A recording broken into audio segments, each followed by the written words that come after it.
everyone, welcome to my vlog. It's really awesome to have you guys back, and it's quite awesome to be back again. Kim Chance tagged me for A Writer's Life for Me, which is basically a list of questions which deal with what my life is like as a writer. And then Kristen tagged me as well, so I decided that it's about time I actually did the tag. So basically what it is, I have 10 questions that I have to answer, and then I have to tag some others. I'm just going to say right now that if you want to do it, you are considered tagged. So all I want to ask you is that if you want to take part in this tag, just link me in the comments to your videos so that I can go say hi. And I would also appreciate if you link to me in your video in some way. So that would also be awesome. So, okay, the first question in this tag is, what kind of writer are you? I would actually say I am an eclectic writer. I am basically capable, willing and able to write anything that catches my interest, which is sometimes a little crazy because it means that I currently have something like 15 rough drafts in different genres waiting for me to actually work on them so that I can get them done. But on the other hand, it's kind of fun because if I get stuck in any specific single thing, then I can just hop onto something completely different and I don't have to worry about it confusing the first thing, because it's so different that they have nothing in common. To sum up, I write fantasy, I write urban fantasy, I write a little bit of sci-fi, I write romance, contemporary and historical. I write a little bit of comedy, I write dystopians, I write a little bit of paranormal, but it just, everything gets mixed up. I want to write a mystery, I've got this mystery idea clanking around in the back of my head, but I haven't started that yet. Yeah, really, anything. Anything. The only things I don't write because I don't read them are basically horror and erotica. Nothing against either, other than the fact that I just don't get the genres. Like, just on a pretty personal level. Next question. When did you start writing and what made you want to try it? Well, it depends.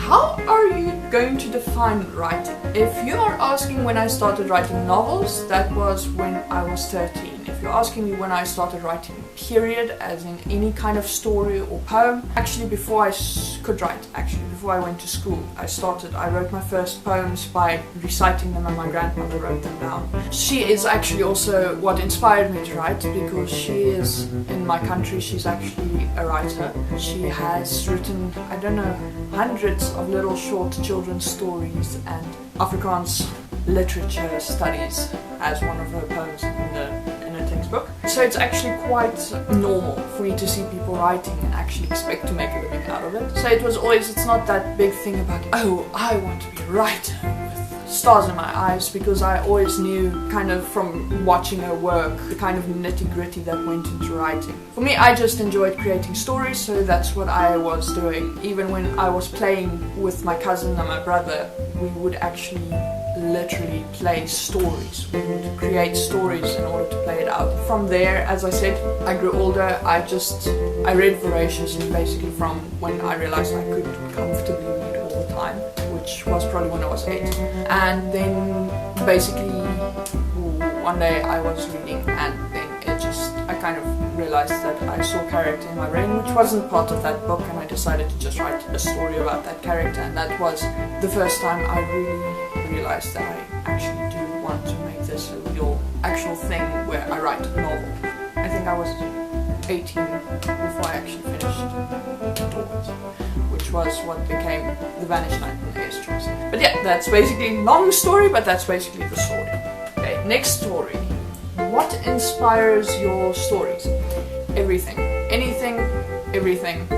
I actually sometimes don't even have an idea where it comes from. Sometimes what happens, for example, with both Endless and with The Vanished Night and the Ace Choice, that came from me reading one story and then just for some reason something in that story would trigger a concept or trigger a character basically to walk into my head and say, well, actually I'm kind of more interesting, could you please just pay attention here? So that's how they started, but I have quite a few stories, including one deeply awesome one that I can't wait to start writing again. Those kinds of stories were all inspired by dreams I had, so it's somehow my brain taking a bunch of stuff and throwing it together and spitting it out in a completely different form. Other times it could literally just be me sitting still for too long and my brain starting to do like a mental exercise of what if, and it just works into something. Yeah, so that's pretty much what inspires me. Everything, anything, dreams, reading, watching TV, going to a museum, literally anything. I don't have like a limit when it comes to my creativity. Next question. What themes do you explore in your writing? This is actually kind of going to be a bit of a controversial thing to say. No themes. I don't consciously explore any themes in my writing. Yeah, sorry if you guys have been thinking that, oh wow, she has such strong themes. I basically do that because I know that it's what strengthens the story. It's one of those, like, it's a motif that ties everything together, but it's just a functional thing for me. Personally, I believe my job is not to teach anyone a lesson. My job is basically to entertain people, so I entertain them. If having a theme is what makes the entertainment strong enough to carry someone from the beginning of the book to the end of the book, splendid. However, for me, I get really, really annoyed when people are talking about how they had this intention and they wanted to teach people. And okay, maybe sometimes relevant, kind of right, kind of real, they wanted to share something, you know. I have nothing against people also wanting to share something of themselves. However, one of my favorite writers is Mark Twain, and I have never seen him stuff up a story as much as he did because he decided he wanted to teach people about slavery. So, I don't like people saying that they have this authorly intention, because if they put that authorly intention ahead of actually writing a strong, entertaining story, if you cannot entertain someone with your writing, you basically failed in your job. So if you failed in your job because you put more focus on your authorly intention and on your themes, you have a problem. You really do. I'm sorry. People are going to probably lambaste me for this, but it's true for me, in my personal opinion. You can't put anything ahead of the entertainment value for as long as you are writing to entertain. And sadly, the fact of the matter is, if you're writing genre fiction, that is your main aim, is to entertain people. I just want to entertain people. Are there themes? Yes, there are things like, don't judge people by how they look. Anything could happen, nothing looks as it seems. Sometimes I even deal with things such as racism and discrimination. But really, I'm not going into a book going, well, I want to write about the effects of discrimination on people. You can do that, good luck to you.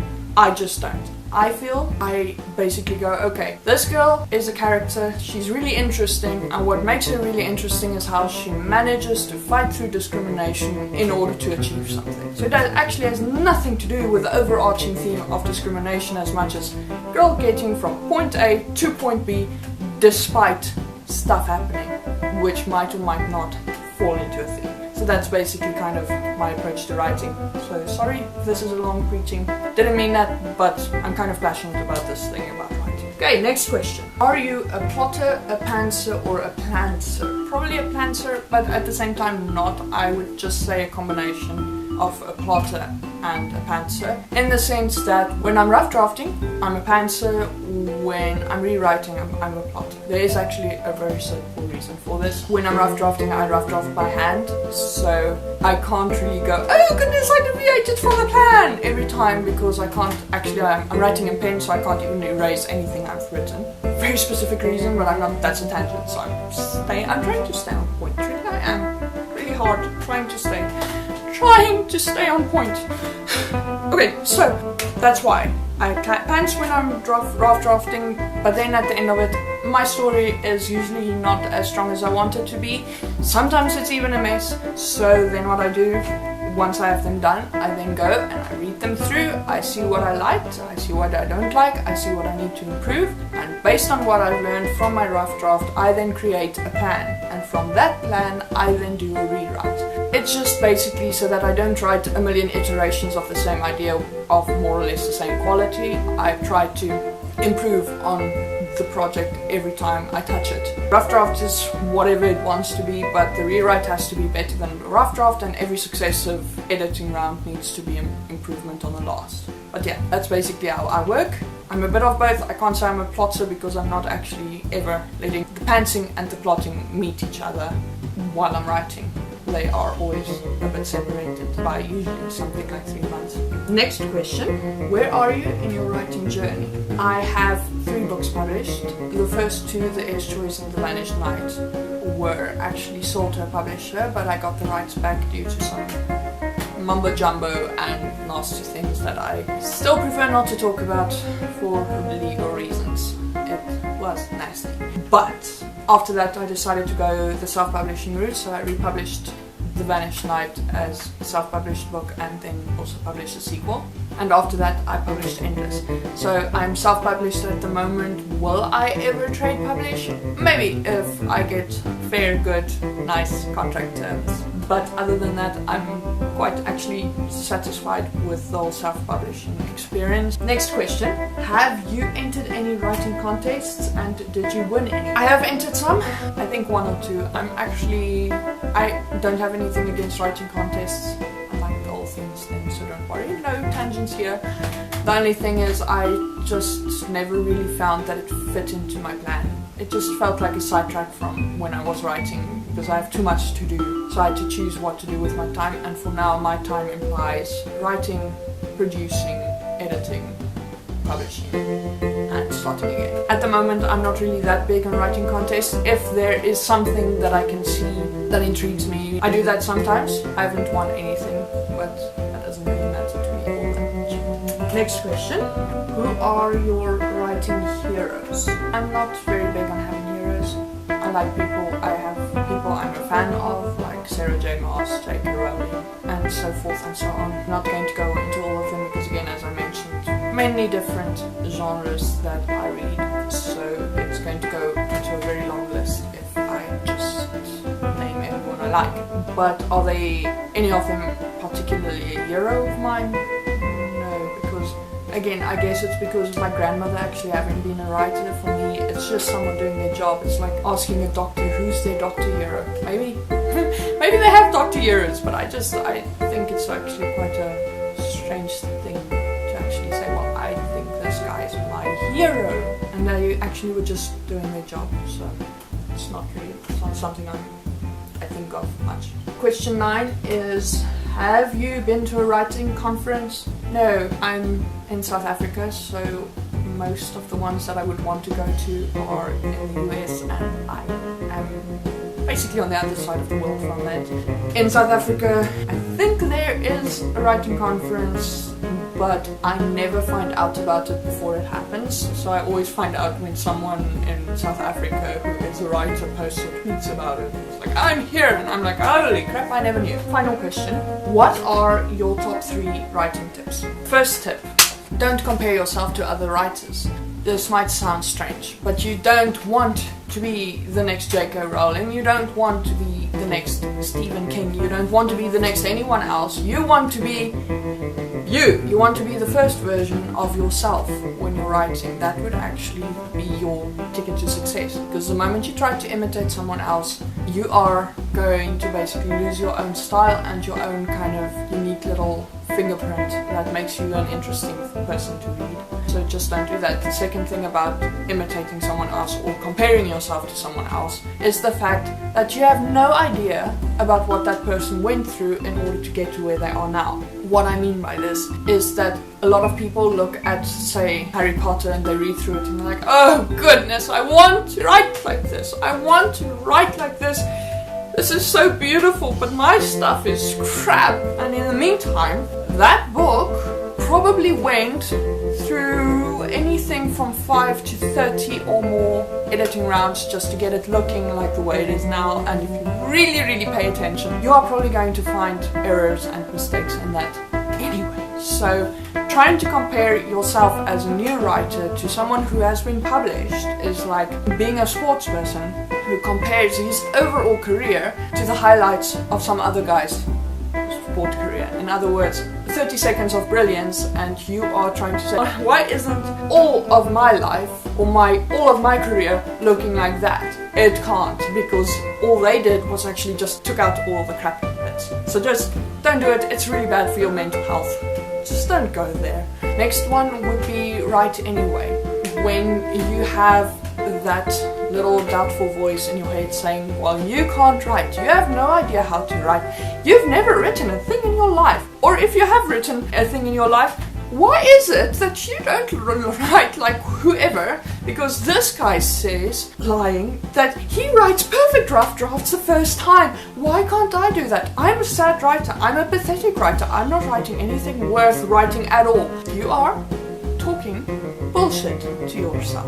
So don't do it. Just don't do it. If you are talking negatively to yourself as a writer, you are actually doing more damage than you can imagine. What you need to do is ignore those voices. I know it's really difficult, but anything that's overly critical and actually trying to censor you, if you're self-censoring yourself, don't do it. You can always edit something if you think that it's towing a line. Just write it anyway, because you can edit that out later. You can decide not to publish it, but just write. Write fearlessly. Write without worrying what other people will think. I know these days it's really difficult because with social media, readers are becoming more and more vocal with their expectations of what writers should do. Unless those readers are writers themselves, they don't actually have the right to tell you how to write your story, because they don't have a concept of what goes into writing. So just don't listen to any voices saying, I should be doing this, I can't do that, I can't do this, I shouldn't, I can't. Bullshit. Sorry, just no. Focus, open your book, write whatever the hell you want, and just do it, because those voices and those doubts and those fears and those insecurities only really go away to a manageable level where you can actually ignore them when you are actually ignoring them. It sounds strange, but nothing shuts them up as just proving that they are wrong. If it says, you can't write this, you write it and you say, well, see, I actually wrote it. Do you have a problem with that? And then it goes away because you proved it wrong. Okay, so, I'm getting really like today. Final piece of advice.